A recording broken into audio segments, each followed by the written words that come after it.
शालो माँ, शालो बेटा। एक क्वेश्चन था लाइव में आप स्त्री वाला जो सर ढाकने के लिए विषय में किए थे ना, तो उसमें एक सिस्टर थी, वो क्वेश्चन की थी अच्छा। कि मसीह में आने के बाद क्या हम मंगलसूत्र और सिंदूर ये सब को लगा सकते हैं कि नहीं, ये सब चीज़ों को।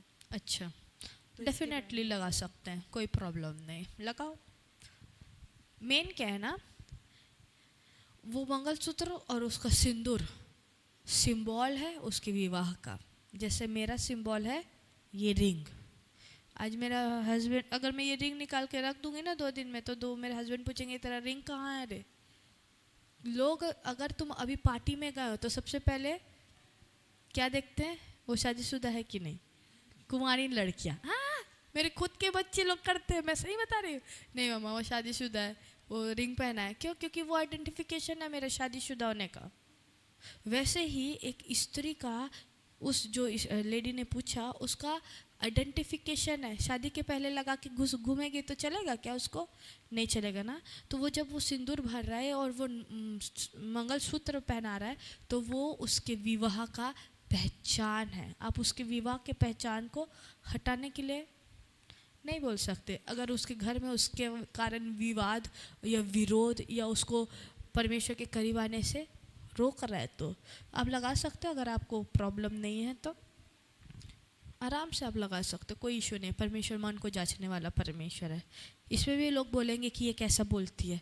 अगर बोलेंगे तो, अगर उनके घर में प्रॉब्लम है, उनके घर परिवार वाले लोग उनको इजाज़त नहीं दे रहे, तो आप काहे अपने घर में लड़ाई झगड़ा करवा रहे हो। लगाओ और आगे बढ़ो, क्योंकि परमेश्वर मन को देखता है। शालो मम्मा, चलो मेरा सवाल ये है कि अगर जैसे किसी ड्रीम में कोई व्यक्ति, मरा हुआ व्यक्ति, उनके पास से रिलेटेड जो उनके मतलब बहुत करीब था वो पर्सन, तो वो अगर आके बहुत बार ड्रीम में विज़िट होता है कि और उसको कुछ चीज़ों में उसको इंडिकेट करता है, उसको कुछ चीज़ों से बचाता है कि इधर मत जा। जैसे 2 रास्ते हैं तो उसको सही रास्ते की ओर डायरेक्ट करता है, तो क्या वो सही है कि गलत है? ओके, समझ में आ गया। देखो मरा हुआ व्यक्ति कभी भी तुम्हारे वापस नहीं आता, वही इंसान, लेकिन उसका रूप धर के कोई और आ ज़रूर सकता है। हाँ, तो वो ज़रूरी नहीं कि वो डीमन ही हो, ठीक है। वो कोई हो सकता है कि परमेश्वर का कोई दूत हो जो तुम्हारा धारण करके। अभी मैं तुमको इसका वचन दूँ। अभी मैं आपको बताती हूँ। लो प्रहंठना का शियड, लॉर्ड हेल्प मी। अभी आप बोलोगे कि ये कैसे हो सकता है, क्या स्वर्गदूत आपके रूप को धारण कर सकते हैं क्या? डेफिनेटली कर सकते हैं। बोलोगे, वचन पढ़ा के देती हूँ ना आपको। प्रेरितों के काम पढ़ना ना, प्रेरितों के काम 12 अध्याय उसका 15 पद पढ़ो। उन्होंने उससे कहा, हाँ? तू पागल है। हाँ? परंतु वह दृढ़ता से बोली कि ऐसा ही है। तब उन्होंने कहा, उसका स्वर्गदूत होगा। किसका स्वर्गदूत होगा?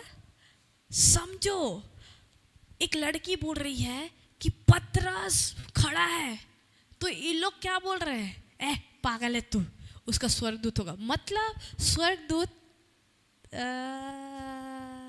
स्वर्गदूत उसका धारण कर सकता है। तो ड्रीम में बेटा स्वर्गदूत तेरे की आँखें नहीं है कि तू स्वर्गदूत को देख सके, लेकिन तेरी आँख तो है ना कि कोई पर्सन है जो मरा हुआ है, उसको तो तू देख सकता है। जिंदा हुआ व्यक्ति कभी तेरे सपने में नहीं आएगा, बस स्पिरिचुअल फादर मदर में आ जाता है कभी कभी, जिसके स्पिरिट में कनेक्टेड रहते हो। लेकिन तुमको डायरेक्शन देने के लिए कोई मरा हुआ व्यक्ति आ रहा है, तो समझना कि वो एक स्वर्गदूत है जो किसी और के धारण में तुमको डायरेक्शन देने के लिए आ रहा है, तुमको बचाने के लिए आ रहा है। तो ये तुम्हारा इन्फॉर्मेशन है कि वो आगे जाके तुम्हारे लिए इन्फॉर्मेशन है कि वो तुमको बचाने वाला है। समझ आ रहा है? अब समझ में आया ना? पढ़ा के बताइए ना, तो ये होता है। जब भी तुमको ये ड्रीम में बचाने, मरे हुए इंसान बचाते हैं या रास्ता दिखाते हो, तो समझ जाओ कि वो स्वर्गदूत है। बोलो। शालोम माँ, चलो बेटा। मेरा एक क्वेश्चन है कि लड़कियां उपदेश ना दे करके स्त्रियां उपदेश ना दे, ऐसा बोला जाता है। अच्छा, ऐसा क्यों? कौन बोला? पौलुस बोलते हैं ना कि हाँ, स्त्री। वचन में तो लिखा है कि इसलिए मतलब कलीसिया की सभा में स्त्रियों का चुपचाप रहना है करके, अच्छा, लेकिन लोग भी इस तरह का बात क्यों करते हैं?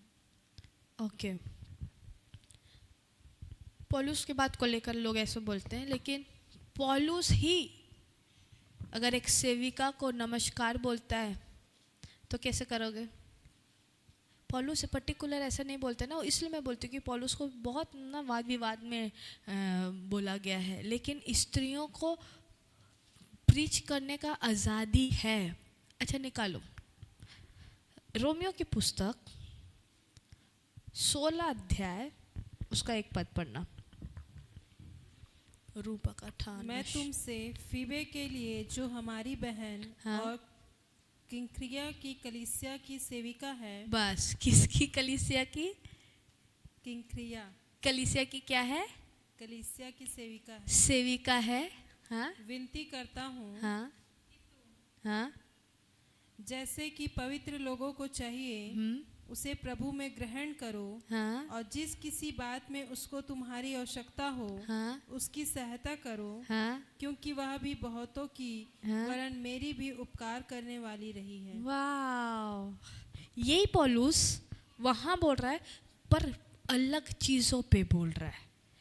प्रीचिंग करने के लिए मना नहीं किया। अगर प्रीचिंग करने के लिए मना करता तो उस सेविका को सबके साथ रहने के लिए सबको आदेश नहीं देता कि उसके पास जाके मिले रहो, उसको जो आवश्यकता उसको दो।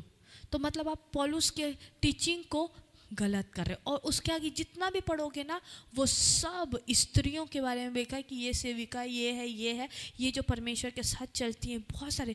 और उसके लूका और यीशु समाचार में भी जाओगे ना, तो हन्ना भविष्यवक्ति ने जो परमेश्वर के भवन को छोड़ती नहीं थी, लिखा है।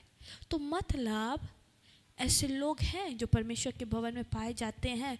ऐसी स्त्रियां हैं जो सेवकाई करती है। फेबा जो स्त्री थी जो परमेश्वर की सेवा करती थी, उस कलीसिया में सेवा देती थी। मतलब प्रीचिंग करना अलाउ है, सेवा देना अलाउ है, हर जगह खड़े रहना अलाउ है। भविष्यवक्ति भी अपने मंदिर को नहीं छोड़ती थी, अलाउ है। किधर बोलने के लिए मना करता है पता है?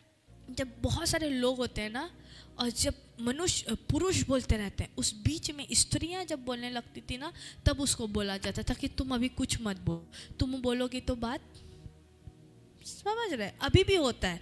अभी भी अगर आप देखते हो ना, कोई स्त्रियां ज़्यादा बोलने लगती तो मैन ऑफ गॉडिंग बोलता है अभी आप पीछे रहो। तो क्योंकि मैन ऑफ गॉड क्या है, जो इस पुरुष क्या है वो अंडरस्टैंड कर रहे हैं, जो आगे भी पुरुष है उनको बात करने में समझ आ रही है क्या बात कर, लेकिन स्त्रियों को समझ नहीं आता। इसलिए जब सब मनुष्य बोलते हैं या पुरुष बोलते रहते हैं ना, तो स्त्रियों को चुप रहना है। जब बोलते रहते हैं तब चुप रहना है, समझ आ रही है?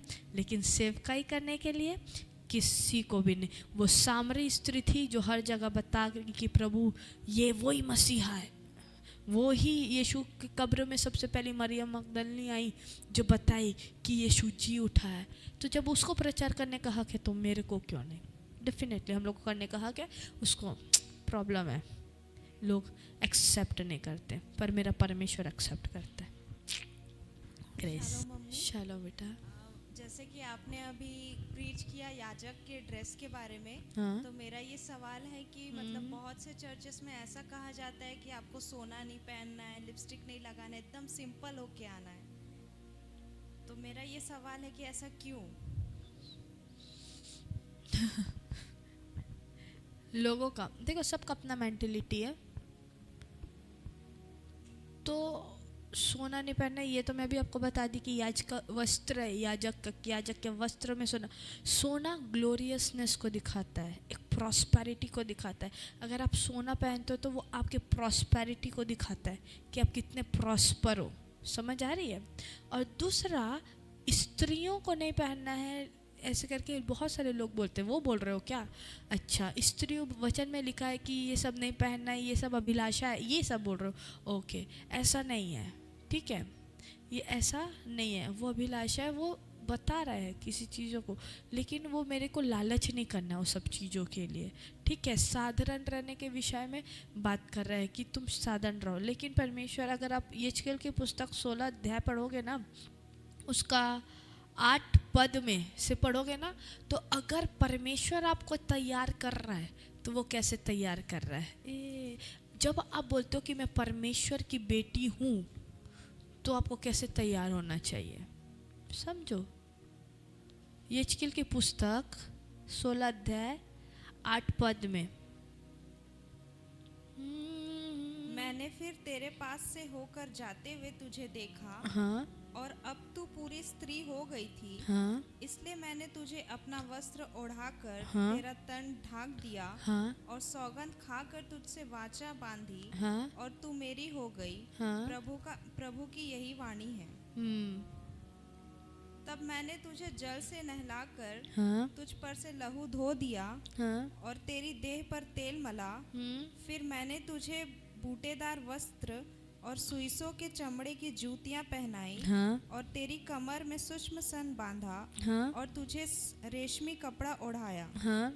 तब मैंने तेरा श्रृंगार किया तब मैंने तेरा श्रृंगार किया, हाँ और तेरे हाथों में चूड़ियां हाँ और गले में हार पहनाया। हाँ फिर मैंने तेरी नाक में नथ हाँ और तेरे कानों में बालियां पहनाई, हाँ और तेरे सिर पर शोभायमान मुकुट धरा। हाँ तेरे आभूषण सोने चांदी के, हाँ। और तेरे वस्त्र सूक्ष्म सन रेशम और बूटेदार कपड़े के बने। अच्छा।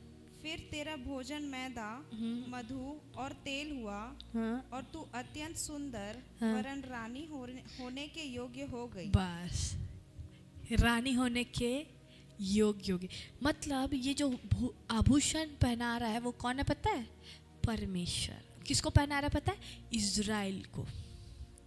और अगर परमेश्वर इज़राइल को इतना सुंदर बना रहा है तो परमेश्वर पहना रहा है, चूड़ियाँ पहना रहा है, हाँ, और क्या बोलते हैं, सोने की चीज़ें बना रहे हैं, सब चीज़ें बना रहे हैं। तो फिर अगर मैं परमेश्वर की बेटी हूँ, अगर मैं अपने आप को बोलती हूँ कि मैं प्रभु की बेटी हूँ, तो क्या प्रभु मेरे को ऐसे ही रखेगा क्या?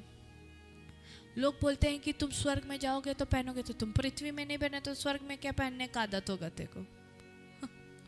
एक भी स्वर्गदूत को देखना, बिना सोने के वो नहीं दिखेंगे। एक भी स्वर्गदूत खाली नहीं है, सब मड़ियों से भरा हुआ है। अभी लूसीफर के बारे में बताया ना, परमेश्वर ने उसको वो वस्त्र दिया, वो वस्त्र उसका था।